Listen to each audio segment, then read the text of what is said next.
Hello, Patrick. Hey Anna, how are you? I'm great. That's It's good. such an overdue conversation, so I'm super excited, especially because I haven't run Spotlight Fridays for weeks now, and I do blame my travel schedule for that. So, as I was setting this up, I actually thought, "Oh my God, I can't even remember how to do it Well, I'm glad to anymore." be the person that helps you get your training wheels back on. Yes, you are. Thank you so much, and the timing is absolutely perfect. I am so excited and thrilled to introduce you to my network and especially what you do. We met a few months ago when a Cuddly was just a side hustle, and now you are in 100 plus countries globally. I mean, man, what you've been very busy in the last few months, so this is super exciting. Yeah, Uh, we're going all right. It's been busy, but we're always yeah, it's exciting. I so want to unpack everything about Cuddly and you and how's the business going and where it's all uh, how it's all expanding. And I definitely want to tie this back to loyalty, of course, Absolutely. Yeah, yeah. because I'm a loyalty geek. So Mhm. I'm enjoying these experiences. And for everyone who's joining us live, welcome and hello. Please tell us that you are joining us live and give us an emoji or a high five, whatever you choose to. And let's dive into this conversation. Because Patrick, just to remind and everyone else, it's totally unscripted. Patrick doesn't know the questions I'm going to ask him. So I'm going to put you on the spot, my friend. But I know you can handle it. So it's going to be totally fine. Let's see how I go. And you're great with the mic. Great with the mic. Okay, so let's kick it off with what sparked the idea for Cuddly. That's a great question. I mean, the truth is that back a decade or so ago, I was working. I'd worked for Samsung. I'd worked for Borders. I'd worked for sort of in the technology space where I was helping make other people lots and lots of money, which was great. Like I did some really interesting things around ebooks and music streaming and stuff like that, which was at the time very cutting edge. But making other people lots of money wasn't necessarily fulfilling me too much, and I wanted to do my own thing. And then I had a few thoughts about what that might look like. But when doing that, I also wanted to do something that was a little bit more meaningful, like especially at Samsung. Like Samsung is just such a massive beast of a company. Their whole thing is just to keep the factories busy. So reselling technology every year was sort of their main purpose for being. And you know, sure, that's a thing, but I wanted something to be a little bit more meaningful than that. So I came back to something that was more from my childhood or previous career, which was my family's business. They had news agencies. We sold greeting cards. Um, and we used to have independent artists come into the stores and try and sell their cards. And it was difficult to be able to support them in this sort of thing because we just, you know, retail is all about margin. It's all about distribution. And they couldn't support what we needed. We were all around Australia and it was a bit of a scale issue, but I loved what they did. But the other thing I liked about greeting cards, apart from trying to address that, which was that, smaller players couldn't participate as easily, was that greeting cards are this sort of unique thing that we've done for hundreds of years where, at major milestones and occasions, we send somebody or give somebody this card. And this card is sort of like an excuse to actually say something meaningful to that person and express a sentiment. So whilst, yep, we still sell stuff, it's the same as what I did at Samsung and Borders and so on. Like we're still selling stuff, but the stuff we're selling is actually not really the card itself. It's the emotion, it's the connection that we're selling. And that was something that I wanted to get back to, do something a little bit more meaningful and at the same time do it better than the traditional ways. So, I'd seen the old style of greeting card retailing, which was very wasteful. All the cards are produced, maybe not used, a lot of wastage in the sort of retail process of selling them.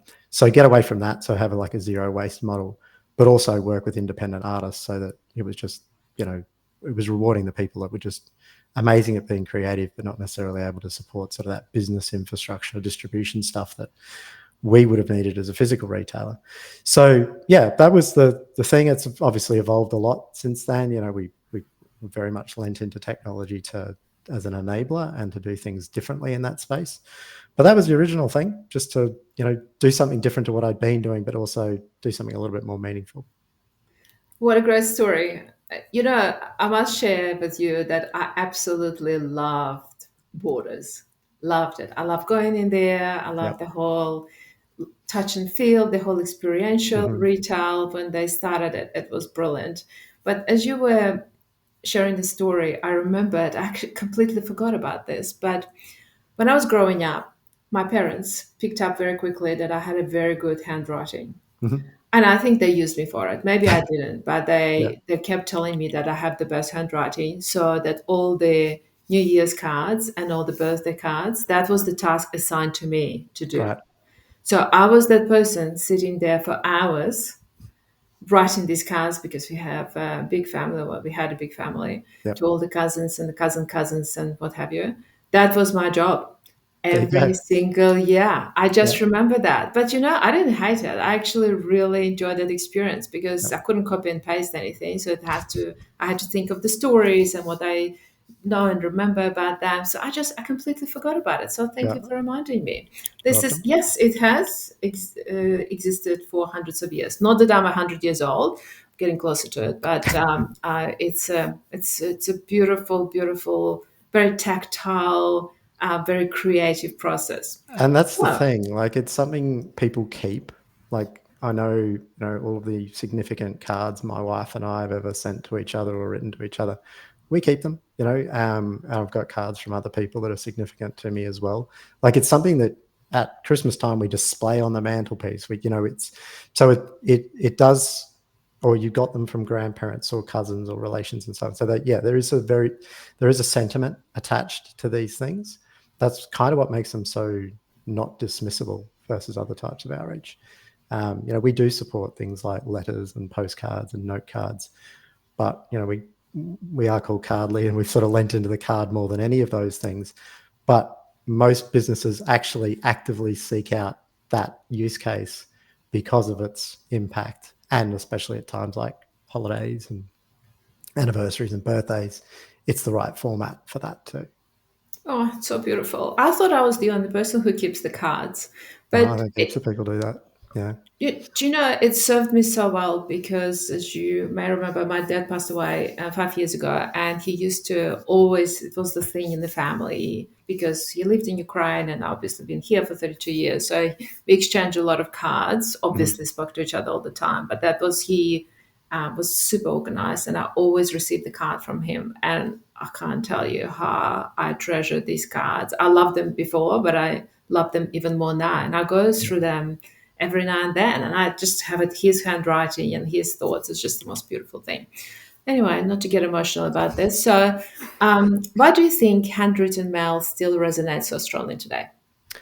I think for a lot of the reasons we just mentioned, right? Because of the personal aspect of it. It's, someone's taken the time, they've put pen to paper. And something about our wiring is that, we see so much printed collateral, we're reading so much sort of digital content that doesn't look like that, that it is different. And it just feels different. I think it's also tied with the fact that when you get physical mail now, it's actually pretty rare. So the stat, and I don't have a stat for Australia, but the stat in the United States is the average household in the US receives fewer than 10 pieces of handwritten mail a year. So if you think that in the context, that's less than one a month um, to everybody in the household. So, it's not a lot of correspondence. So when it arrives, it stands out. It's very Oh different. God, yeah. And obviously handwritten envelope, a real stamp, those things are not what you get in the post anymore. If you're still getting mail, it's likely bills and you know stuff you're probably not that interested in. So it does really stand out differently. And I think I actually spend a lot of time, I kind of see my main role as helping people get the most out of the platform. One of the things I say to them is, it kind of comes with a bit of a social contract. If you're going to send someone something in the post and it feels really personal, and it is really personal, it's very engaging, you can't sort of do a bait and switch. Now, some industries, no matter how much we try and tell them not to do that, they can't resist it. But, you know, we can guarantee pretty much 100% open rate, which is amazing. But it's then, down to the execution of how authentic you are, you, with that engagement as to how effective it actually is from a marketing perspective or from an outcomes perspective. So yeah, it's one of those things where it's like, it's really effective, but you've kind of got to balance that out with actually using it the right way. Yeah, I can see it why, because the whole experience is so personalized that it has to be authentic. Well, the thing is, I think there's also, because it's so rare, people go, "Oh, this is someone that knows me." That's the natural inclination, is that people go, "Oh, this is handwritten. It's addressed to me. This person must know me." And if it isn't someone that doesn't know me, there can be sort of like a, "Oh, you kind of tricked me," or whatever. So I think you've got to be very careful with that. But when it's done right, that authenticity, if it's an authentic message, that just lands so much differently. It's like, oh wow, they took the time, and so on, and it means a lot more. And that's why we'd say, we see this in our data, that the response rates that we would get from a campaign sent using Cardly will be 10 to 30 times more effective than email for that reason. That's an interesting stat. Mm. And often it will be at that higher end, especially if it is to a loyal, loyalty cohort, or VIP users, or someone that's engaged with the brand. The response rates is very strong. Amazing. We'll circle back to that Yeah. because I'm now quite intrigued about Mm. this. What's been the biggest surprise since starting the business for you?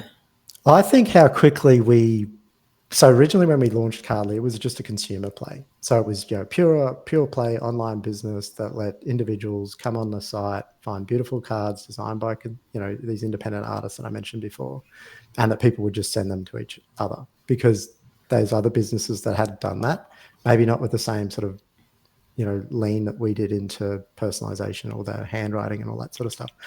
But what we found was that within months of launching that, businesses were saying, "Oh, we want to be able to use this too." And we then had to very quickly sort of build a business platform to support their use case, which, to be honest, we kind of didn't do a great job of at the start, but subsequently we had to build a completely separate way of businesses using the platform. And now that's more fleshed out than the consumer side. Like, it's a very comprehensive platform now. So that was probably the biggest thing. Just how, I don't think I even saw that on my radar, because it wasn't my experience. My experience had been in the consumer world of just individuals sending these things. And I was unaware of just how big personal mail, from a marketing perspective, how big and influential that could be. And now that side of our business is 2 to 3 times size the consumer.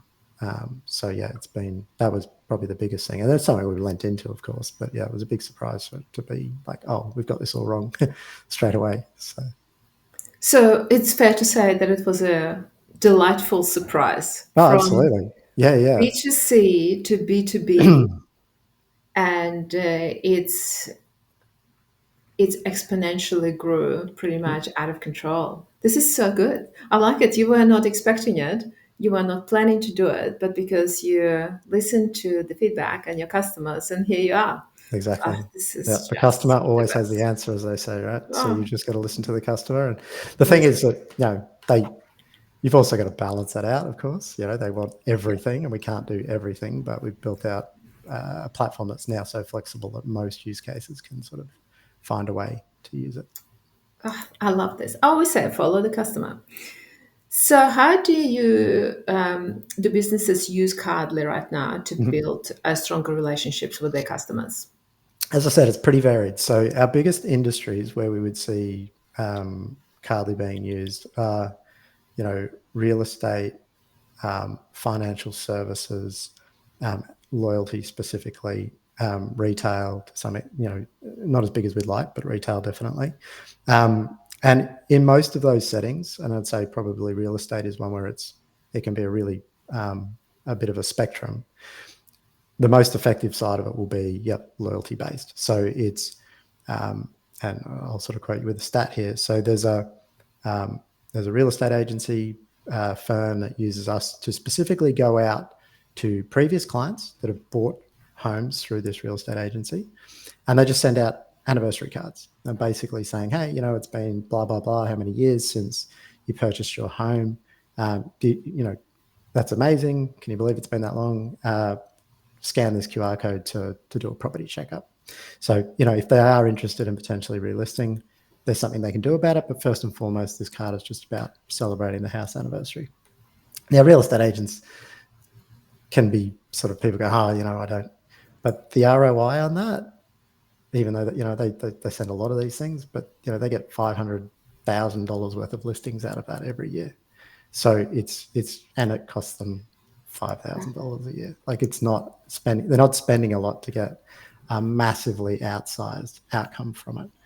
And that's, they're the ones that we can directly link back to a QR code scan. I'm sure there are others that just go, oh yeah, I always remember that they reach out to me and they have maintained that relationship, and it's a bit more meaningful. So they keep in touch. So it's those types of things where you would see, the most amazing response rates. But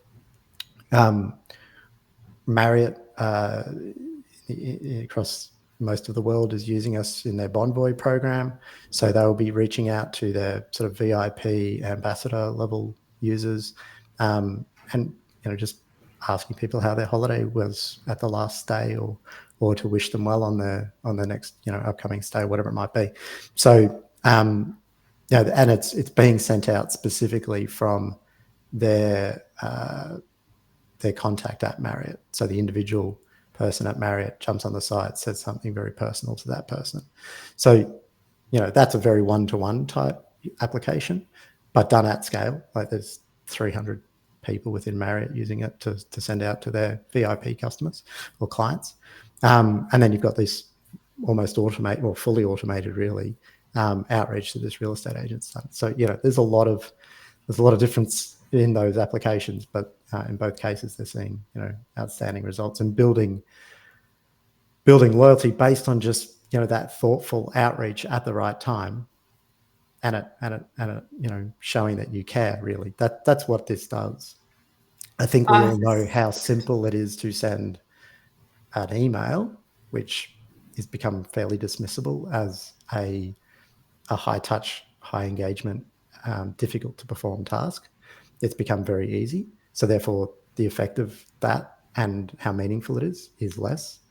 Whereas something that is come in the mail, or real stamp physically arrives, there's a value in that. There's an investment that appears to have been made by one party, and it shows that you care about the recipient.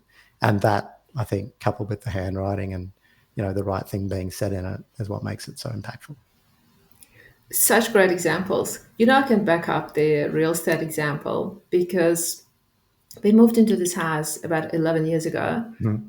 We received phone calls, cards from our real estate agent that sold us this house all the time. We're in touch with the guy. He comes over for drinks, and I think it's just such a clever tactics. He tells us when he sells the similar houses in the proximity and what's going on the market. Yeah. I think it's such a good way to build the relationship because we already have the relationship. We already know the guy, and we trust him as well. And it's I'm not surprised that they're getting such strong ROI because things change in people's lives Mm-hmm. all the time. So what happened 5 years ago, it just evolved. So yes, they didn't need the house maybe back then, but they do now.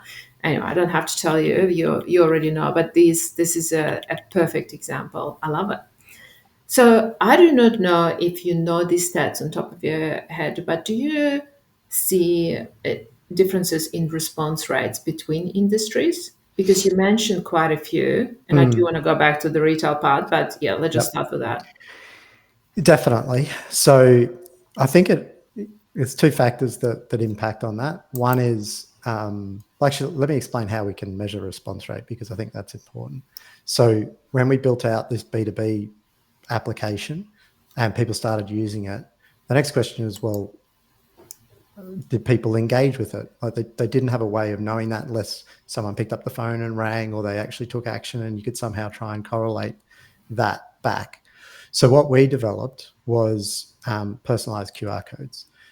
Now, thanks to the pandemic, obviously pandemic terrible, but the fact that QR codes have become more prominent, a good thing for us, because we had a tool then that we could leverage to make mail trackable.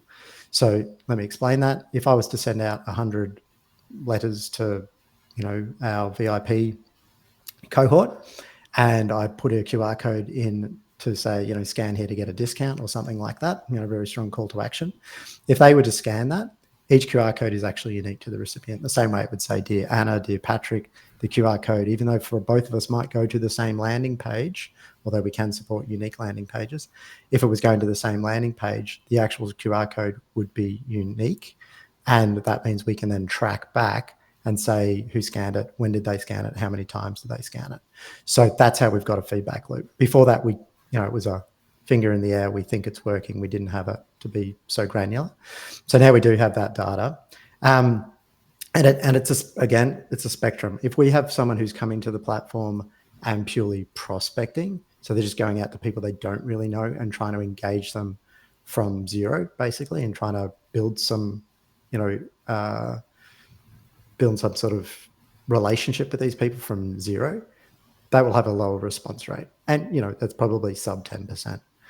If, however, they're going to a cohort that they are, the cohort is engaged, the response rate is, we've seen as high as 30%. And what I mean by that is that they've actually received a piece of mail, they've scanned the QR code and taken the action that the brand has wanted them to take. So that's very high. I'd say then, that's a spectrum, but you'll have plenty that will sort of sit in that sort of high teens and so on. Of course. So yeah, but again, comes down to the execution. As I said, these things will have close to 100% open rate, but then how strong is the call to action? What is it that you're actually trying to get them to understand? I think where our real strength is getting to people at the right time. So, I'd say for retail and for, loyalty, one of the most powerful things you can do, and we've always seen it in e-com, is to send out the birthday offer. Well, the birthday offer via email, everyone's doing it. Quite dismissible. How many people are sending a birthday card to their most valuable clients? Probably No not one. many. If you did, it's gonna get an outstanding response rate because people love their birthday being celebrated, being Of course. recognised, and if they can then take advantage of a special offer that's unique to them, oh wow, isn't that a surprise and delight? And all they've got to do is scan the QR code to do it. So, in that setting, it will be very, very strong, very, very high. But yeah, we see that whole spectrum. We will see people going back to a lapsed part of their database. So they're not responding to emails anymore. They were transactional, potentially online, and they wanted them to bring them back. They might do a special offer back to sort of lapsed or, parts of their database that were transactional but no longer are. That can work very well as well because, they haven't been getting the emails because their email filters got overzealous, or they've just it's just been going happily into the promotions folder, whatever it might be. Something personal has been sent out to them and, it says, "Oh, we haven't seen you for a while. Love you to come back." All that sort of nice stuff. And then here's something they can do about it. So yeah, it depends. My big thing is to work with people to work out what's the best application and how to best execute on that to get the right outcome.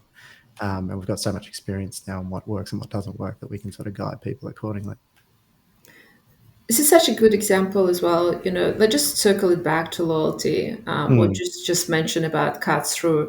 I think it doesn't need to be all or nothing scenario. No, It could be the way how you can do the segmentation, for example, because there will be a cohort of customers that reacting to emails and they open them up and they click through. There will be definitely. some that respond to SMSs only, but there will be always a massive chunk that rather not opted in or they just don't respond to anything. And yes, we can put them into defecting or lapse category, but ultimately it would be a very good exercise to test that channel alongside other channels because then you can measure the ROI.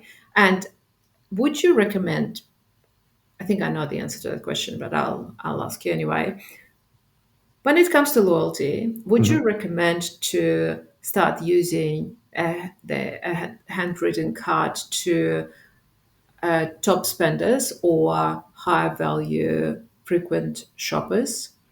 Because in my experience, I think these are the people that they're so engaged with the brand that they'll Yep. just forgive you for anything, even if there is a mistake and the QR code not scanning properly, not your QR code, something else. But what would be your recommendation? Yeah, I think it can be part of the suite of things that you're potentially doing. I think if you've got something meaningful to say or you want to surprise and delight them with something a little bit over and above, it's a fantastic way to do that. You can make an email as exciting as you want, but it just will never be as impactful as, you know, something physically turning up in their mailbox and something that looks special to them. So yeah, I think it's got a role to play at the right time. I think as well, and this is something that we're seeing more and more of, is that it being used in that scenario you've just spoken about, like something's not gone right, and you want to show that this customer is important to you, you might want to go over and above and actually send a sorry card because something went wrong. So we've got some pretty big e-com retailers now that will be using us specifically, from a support function. And I've had it coined by someone else, not me, but sorry as a service, where when something's gone wrong, they actually will send out a handwritten card to say, look, sorry, things didn't go right with you, but we really value you. And I don't need to tell the audience here, but I'm sure that people who know, when you get an opportunity if something goes wrong for a customer, obviously not great, but it's an amazing opportunity to build another level of loyalty to the brand, to just say, hey, we are so sorry, but we want to make this right, and we've gone and done this thing to hopefully resolve it, but I've also sent you a sorry card, and the sorry card lands quite separately with no real expectation of an outcome, but to just really make that person feel valued. Amazing. It's the sort of thing that just stands out. They might spruik about it, they might talk about it, but it's going to hit them in the feels. They're going to go, oh wow, this is special. It could take that brand loyalty to a whole nother level. So I think absolutely, obviously it's self-serving to say that it's got a role to play, but I think it does. And it's not cost prohibitive, with sending cards with our services is not expensive. And if, in the case of the real estate example, or a loyal customer, I'm sure that sending one piece of mail a year, whether it be a birthday card, a sorry card, whatever it might be, will more than pay back multiple times, because it's going to take their relationship with the brand to another level. I agree. The retention rate around a customer having a bad experience and converting them into a loyal customer is through the roof. I think it's in about 80%. Yeah. And look, this is one of the things that Amazon and other great retailers, especially your pure play retailers, have really lent into, is to over service the customer service part of customer service. That when something goes wrong, to like overcorrect. I mean, we do this actively. When we have one of our consumer customers have something go wrong, usually outside of our control because it's the post office or something went wrong somewhere along the line. Not only do we fully refund them, we'll still send the card completely at no cost to them. So they're fully reimbursed and they still got the service, and they're like, wow. And then we'll go back and look at those customers, and they've not only just come back again and tried us, they've become advocates and, gone and written a Trustpilot review and said all of these nice things about us and told their friends about us, and they become your super fans. So yeah, it makes a lot of sense. Absolutely. We need to power through because I have a few questions for you. Sorry. I'm running out of time. No, I'm sorry, because I can just go just on brand advocate piece and the retail piece. I can go on for hours with you. Yep. Where do you see the biggest opportunities for brands in the next few years? Great question. I suppose, with our hat on, I think it's going to be to do something different. So I think we kind of, going back to my point before, we're living in a world, and again, it's not a phrase that I've coined, but certainly others have, of saying that we're living in a world now where AI is making things that were once hard easy, and that means that just so much more digital noise is being created. Others have coined it sort of AI slop, and in some places it absolutely is slop, but some of it's being done really, really well. My inbox is more filled now with very effective direct outreach via email than ever before, but it's becoming so less effective because I just get too much of it and it's just complete noise. So I think, doing something and breaking that sort of the pattern interruption, like, if everyone's doing email, you need to do something different. I think that's where there's going to be an opportunity to try, and I'm not saying it's just us, but like other things that are different to what everyone else is doing, because it's just going to get so much harder to stand out. So I think we're well placed to take advantage of that. I'm sure there's other services that are well placed to take advantage of that, but just doing something a little bit different to stand out will be impactful. Um, but like everything, it's got to make sense. You've got to prove these things out. You want to validate, make sure that it's the right fit for your brand, not overinvest up front, do little experiments. And we love that. Like, we love seeing brands come in, do a little experiment, see this outsized outcome and go, oh, okay, all right, now how do we scale that up? And some of that is the challenge. What you might be able to do at small scale, you might want to do quite differently if you're starting to lean into automation. You need maybe think about it a little bit more before you take the hands off the wheel and let the system do the whole thing. But yeah, that's probably the one that stands out most to me. But who can predict anything for the next 5 years? I mean, the world is changing just ridiculously quick. But it feels to me that if we're seeing more of what we've seen in the last couple of years, I think, and some of our competitors are saying the same thing, that direct mail is actually having this amazing renaissance because of this. Yes, agree. But yes, I agree. The world is evolving, but we need to evolve with it. Mm-hmm. Not just do business how we did it 5 years ago. Mm-hmm. And yeah, disrupting things and testing things. We have to do that. Yep, absolutely. We need to keep moving forward. Well, if you're not moving, if you're not evolving in retail, especially, you're going backwards. That was always my older attitude towards it. Absolutely, and you're going to be left behind. Yeah. Patrick, can you show us the examples of the Oh, card? yeah. Because Sorry. you list Yeah, something yeah. before. Was it the Yeah. card? So that was actually just the envelope. So when we send out, and it usually has writing on it, no real stamp in it, but I don't have that example with me right now. So yeah, it's sent in a craft envelope. But we also do letters and note cards and postcards. So this is not the only form factor, but that in itself is quite different. And I think that helps with the fact that we get such a ridiculous open rate. But this one is a very personal birthday card. So this is someone that's sending happy birthday instead of birthday card to someone, and you can see inside, but I won't go too close, but you can Ah, read the whole thing. cute. Added doodles to it and added this handwritten message, and yeah, it feels like it's been handwritten, but it wasn't. It was done on our platform. And they've done that purely online. We've then printed and posted it for them. So yeah, and we do that exact same product, or all those products we print and post from 4 countries. So Australia is no longer our main market. United States is significantly larger. So US, Canada, and UK are our distribution hubs. And then we post from there to over 100 countries around the world. This is beautiful. So doodles they can add to it as well. You can add your Any own elements, signatures, little doodles that make sense. You can add branded elements as well. I mean, obviously this is a consumer card, but in the in the B2B world, all 4 panels of a card can be branded the way the brand wants to, so it can really look and feel exactly the way they want. There's also stickers and other things you can put inside the cards, and one of our biggest applications, as I said, is QR codes, but we also do gift cards as well. So, in the case of the sorry situation, you might include a gift card to your brand to go and then be used, as a sorry as well, or it's a deep link to a discount code that's automatically applied to their cart. All of these things become possible. what a great opportunity before Christmas.